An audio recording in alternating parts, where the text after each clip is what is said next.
everyone. Today we have a fun project to do. I've never done this before.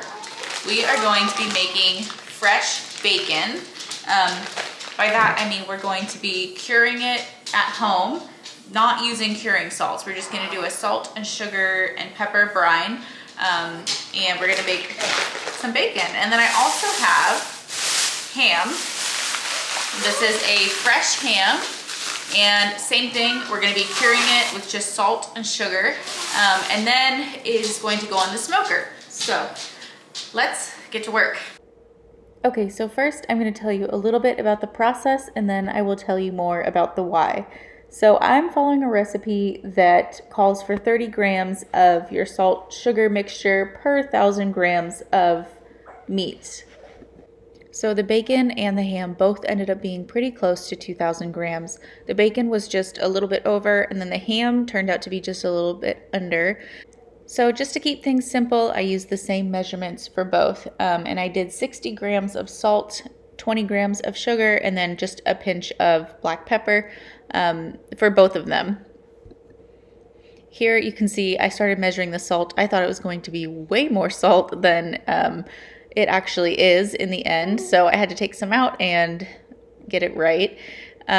So once you get these all covered in their brine, they are supposed to sit in the fridge for days. I looked at several different recipes, and it was common to see them sit in there for a week, but I also saw some people saying that if you leave the bacon in there for a week, it's way too long. It gets way too sweet.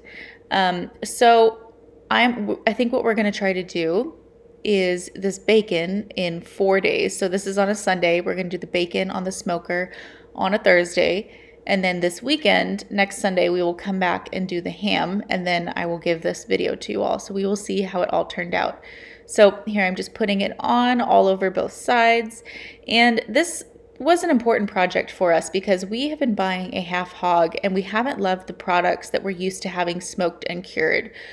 Even the products in store, like you can buy bacon that is smoked and uncured, and it tastes way different than the products that we have been getting from these local butchers, when the farms send their meat to a local butcher.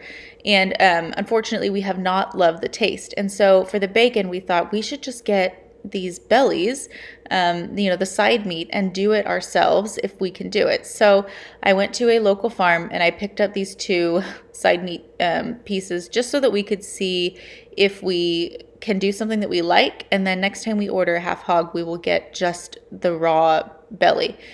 And then for the ham, we have tried a variety of different things. We tried smoked and uncured, and then we just tried a fresh ham, and we just tried to cook it like that. We didn't like either of those. They came out horribly. And we don't really want to give up on buying a half hog. But if we can't get a product that tastes good, then we're going to have to change the way that we shop a little bit. So here I am today. I'm going to try this long cure method with one of the fresh hams from our last half hog. We do have, I think, 3 more of these small hams downstairs. So hopefully I can get something that tastes good, and then we can do the rest of them up. And I think what we would probably do is either slice them or do some cubes and then refreeze it so we can do sandwiches and eggs in the morning that have ham and that sort of thing. I should also mention that I did increase the brown sugar on the ham. I forgot about that. We do like our ham sweet, and so I figured why not. I didn't think it would affect the safety of the recipe, and if I'm mistaken about that and you know better, please let me know in the comments below. It's kind of hard to find information on this stuff and how to do this because all the recipes are so different, and then you can't find official safety data. So anyway, here we are.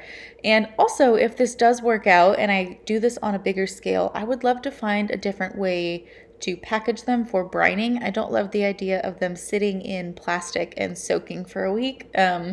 It's fine for this time, but not great. And then into the fridge they go. I cleaned out a drawer just for them, so we will see them in 4 days and 7 days. So then on Thursday, we rinsed all the brine off of the ham and we put it on our pellet smoker at 250 degrees and we cooked it until it was 150 internally, and then we sliced it. And then that was all we were able to do this day. It was so late at night when this finally came off. My husband tried several different knives, but we decided that we definitely need a thinner slicing tool. And also we decided to cut them smaller because they would fit in our pan better and just be a better portion size in the morning. Good morning. It's super early. I just cooked up some of this bacon and let's see what it tastes like. What do you think? I like it. It's good. It's a little salty, do you think? Not too salty. Not too salty? Also, it tastes like normal bacon. Like normal bacon? That's Yeah. the goal. I do think it's a little heavy on the salt. This is really good. Ooh, hot. Crazy thing. I am wondering now, since this was so simple, it has to be similar to what the butcher shops were doing. Now this belly is from a different farm than our other two pigs. I'm wondering if we just like this pork, if that makes sense. Like, because all the farms raise different varieties. And I wonder if we just haven't loved the taste of the farms that we've been getting from. We don't mind the other pork products. Okay, further thoughts. We definitely need to get something to cut this thinner.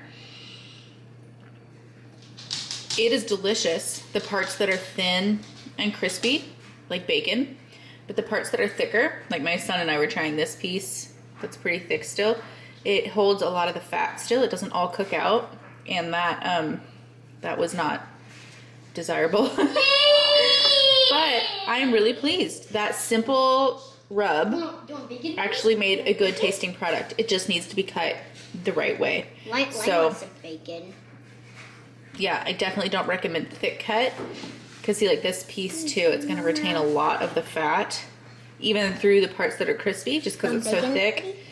And that tastes very we call it PC, pork choppy. I'll get like some bacon for you. And we don't want to taste pork chops in the morning. We want bacon. All right, here is the ham. We smoked this also at 250 until it was 150. The only difference is my husband said he did a little bit of like a really low temp smoke for the first hour or so, just because we wanted more smoky flavor in the ham. Oh my goodness, y'all. This is good. I can't tell you how many hams I have ruined, and this is delicious. It's juicy, and I actually think we cooked it a little bit too long, but it's still juicy. I don't know if you can see that. If you wanted to do this up for a holiday, I think it would be even better, you know, with the pineapple and all of that on it. That would be amazing. So I guess that's the trick to a fresh ham, is you absolutely have to long cure it in the fridge, in my opinion, before it will taste anything like a store-bought ham. Wow, these lights are bright. Anyway, thank you all so much for joining. Hopefully this is informative. I can't believe that it took us this long to figure this out. We've seriously ruined so many hams and been disappointed in so much bacon. And it was really that simple. It only took a few minutes of active work in the beginning, and then it just sat in the fridge, and then we popped it on the smoker. Really hands off, even though it's a long process. So, all right, thank you for joining. I hope you all have a great week. Bye-bye.